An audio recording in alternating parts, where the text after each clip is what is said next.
The most dominant sports empire in the world is about to be challenged. $5 billion. That's the price being paid to buy a seat at the table. Not for an NBA team, but to launch an international rival that could shake the league to its core. This handshake was the start of a shadow war. But the most dangerous move wasn't LeBron's. It was his partner's shocking retreat. For years, LeBron has talked about his ultimate ambition, owning an NBA team in Las Vegas. Speaking to the media yesterday, NBA star LeBron James saying that if the NBA expands to Las Vegas, he would like to join that ownership group. So it's been long rumored that the NBA is eyeing Las Vegas and Seattle if they do expand the league to 32 teams. There were also some recent rumors that the NBA may be close to making some sort of an announcement about expansion, but that likely would not come without ownership groups in place and a vote by the NBA Board of Governors. But the owners, the gatekeepers of the billion-dollar club, have a sacred rule. You don't compete with the league while you're still playing in it. Active players can't own teams. They can't invest in rival leagues. They can't even think about challenging the system. So, LeBron did what LeBron does best. He found another way. He helped fund a Trojan Horse, an international league, codenamed Project B, with one promise the NBA could never match: a global touring circuit. Think Formula One, but for basketball. But here's what the NBA never saw coming. Players wouldn't just get salaries, they'd get equity, a piece of the ownership pie. The NBA has always controlled players through contracts. You play, you get paid. You retire, you're done. Project B flipped the script entirely. 6 men's teams, 6 women's teams. Launching fall 2026. Players as partners, not just employees. And leading the charge, Maverick Carter, LeBron's decades-long friend and business partner, until he wasn't. The new International League, which is in the process of raising $5 billion from investors, was first reported by Bloomberg in January. Carter has been spearheading the venture, securing funding from, among others, the Saudi Arabia's Public Investment Fund, UBS, Skype founder Jeff Prentice, and the government of Singapore, according to the Financial Times. The league's plan is to have a touring model with 6 men's and 6 women's teams playing in 8 cities around the world. The plan was audacious, a traveling basketball circus hitting London, Dubai, Shanghai, Sao Paulo. The Formula One model, but with the world's most popular sport. Imagine Steph Curry playing in front of 80,000 fans in Wembley Stadium.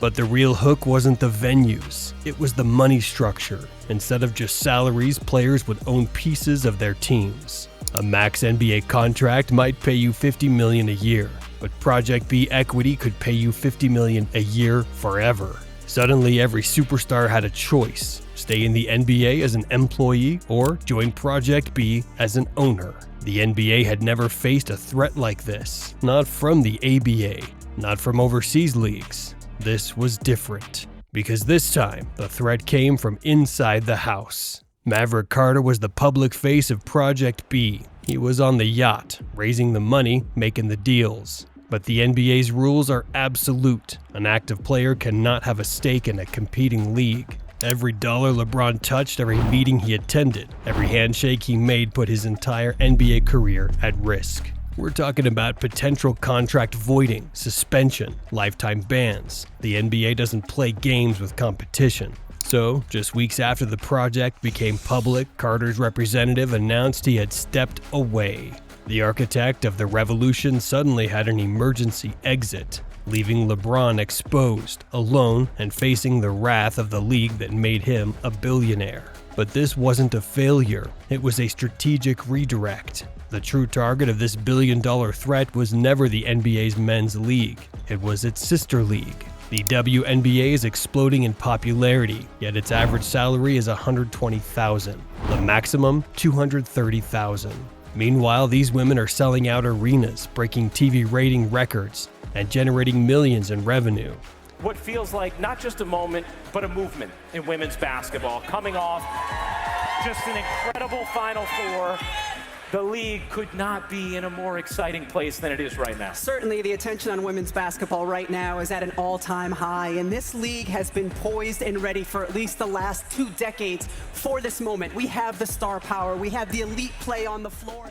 Project B is now openly recruiting WNBA talent, promising salaries multiples higher than current contracts. Plus that coveted player equity. Imagine A'ja Wilson not just playing basketball, but owning a piece of a global sports empire. For WNBA players, this isn't just about money, it's about respect. An NBA rookie minimum is $1.1 million. A WNBA veteran maximum is $230,000. But globally, women's basketball is thriving. EuroLeague women's games sell out. Asian leagues are booming. Project B offers something the WNBA never could: true global reach, real equity, and respect as business partners. Suddenly, the WNBA's biggest stars have leverage they've never had before, and the NBA is scrambling to respond. Behind closed doors, the NBA is in crisis mode. They're discussing emergency WNBA salary increases, new revenue-sharing models, anything to stop the exodus. Meanwhile, LeBron continues playing, seemingly uninvolved. But Project B continues recruiting without Maverick Carter. The machine he helped build is running without him. New investors are joining, international partnerships are forming. The revolution is becoming self-sustaining. The NBA owners are realizing they're not just fighting a rival league, they're fighting the future of professional basketball. A future where players are partners, not just employees, where talent has equity, not just salaries. Whether Project B ever signs an NBA All-Star is irrelevant. Its existence forces the entire system to change. WNBA players are already getting better deals just because Project B exists. The NBA is exploring player equity programs they never would have considered. This is LeBron's ultimate legacy play, not just being the greatest player, but being the one who revolutionized how players get paid. The next generation of athletes will have options LeBron never had, because he created them. From rejection to revolution, from employee to owner, from player to pioneer. I believe LeBron will have a big future in basketball after he finishes playing. So do I. I don't exactly know how it will play out, but I would invest with him. I don't have that kind of money, but I would invest with him because I believe in where he's going.